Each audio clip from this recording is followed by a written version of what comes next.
Hi everyone. I'm today with Ron Eringa. Hello. So one of the thought leaders in everything regarding agile leadership. So he has written a famous book which is Agile Leadership, supported and backed by Scrum.org. And he is the one of the creator as well of the famous PAL course, meaning the Professional Agile Leadership.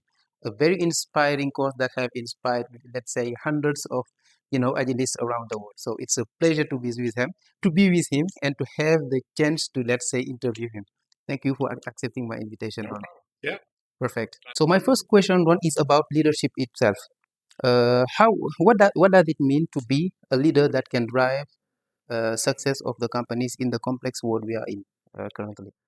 Yeah, I think it's in the end, it's about understanding why the company's there in the first place, right? It's Yeah. about connecting with the users or the actual customers and Yes. understanding what problems are we solving for them.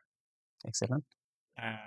But it's also understanding how the company in total services that problem, Mhm. basically, and how to get all the leaders, like Scrum Masters, teams, but basically everyone who creates value, Mhm. how to support them to do the most optimal thing they can do to deliver real value, solve real problems for real users.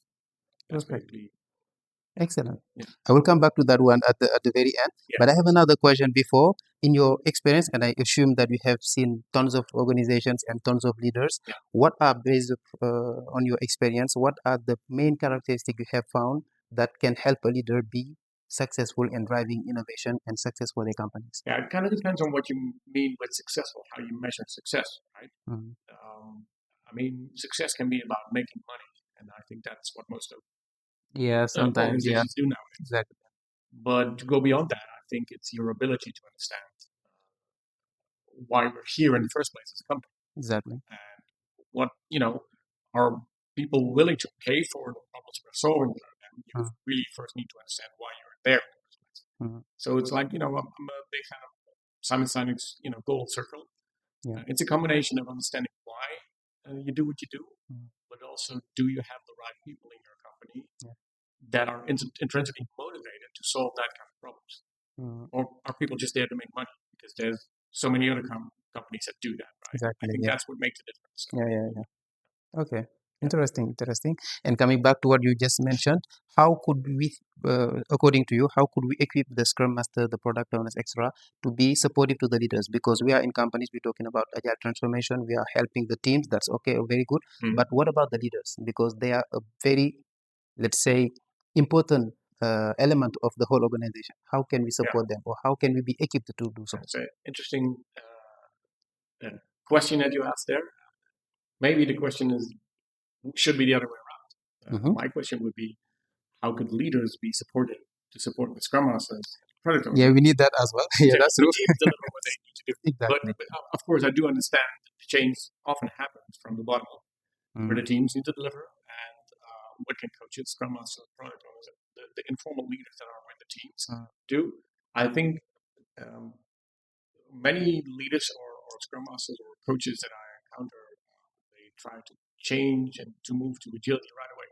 Mm. But you have to realize that the mindset that is needed for that, supporting people, being like a supportive leader, also means that you need to understand the present culture in an organization, That's true. Mm. especially if you have a lot of layers in your organization. Mm. So I think you need an understanding of what drives the people that need to support it as well, Mm. because you can't change without an understanding of The current situation. their needs as well. Yeah. So it's always a game that you have to play together. Mm. And I don't think it can only depend on Scrum Master product owners. I really do think that the highest leader in the organization also determines the potential of the culture in the company. Mm. So I think where we find each other, where leaders or managers come together with Scrum Masters, product owners, which are at the team level, Mm. that's where the magic should be happening. But I think Excellent.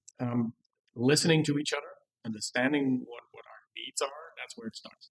Excellent. Without going into depth on what culture actually.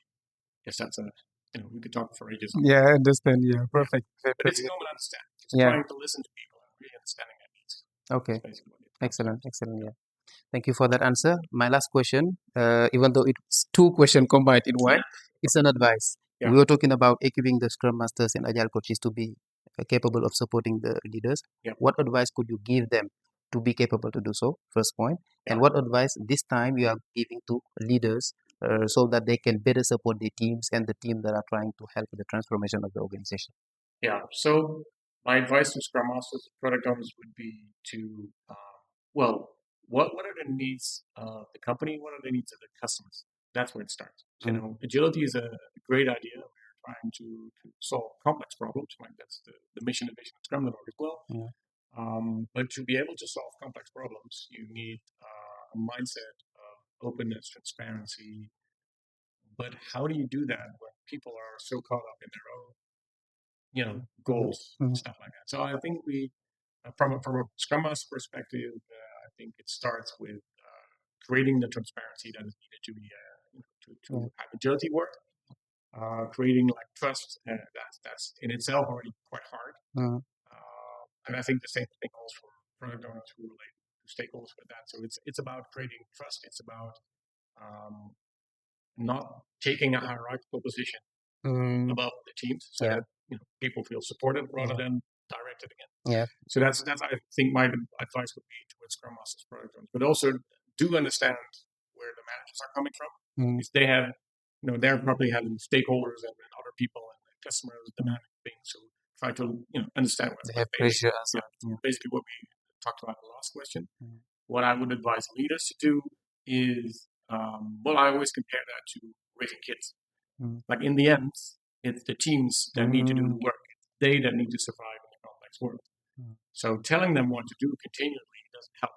So at some Definitely. point, you need to step aside. And obviously, I do get it when they're not mature yet. You have to take them gradually, step by step. So I always compare it with, well, maybe the analogy I use in my training class as well. Mm. There's two ways of letting go. It's like this, go that direction, and Mm. people are feeling lost, Mm. or you could actually do it in the other way, and that's this way of letting go. To Oh, support, okay. Mm. Excellent. you don't get mature teams overnight. It will Mm. take you probably some time. Mm. So I would advise leaders to think about what you could do, and think of the analogy of kids, raising kids. Like, Mm. what can you do so that they feel comfortable in the end to start making decisions on their own, Mm. and they need your support in that. And Excellent. sometimes that means trusting them to make mistakes. Mm. So basically, Awesome. I like the advice. I like the metaphor, and I think I'm going to use it on my trainings as well. well, Thank do you so. for the time you have given me. Thank you for all the ideas. I'm going to share it with my audience, and I'm wishing you a nice flight back to Netherlands, right? Yeah, till now. Excellent. Absolutely. Thank you. Yep. It was a pleasure.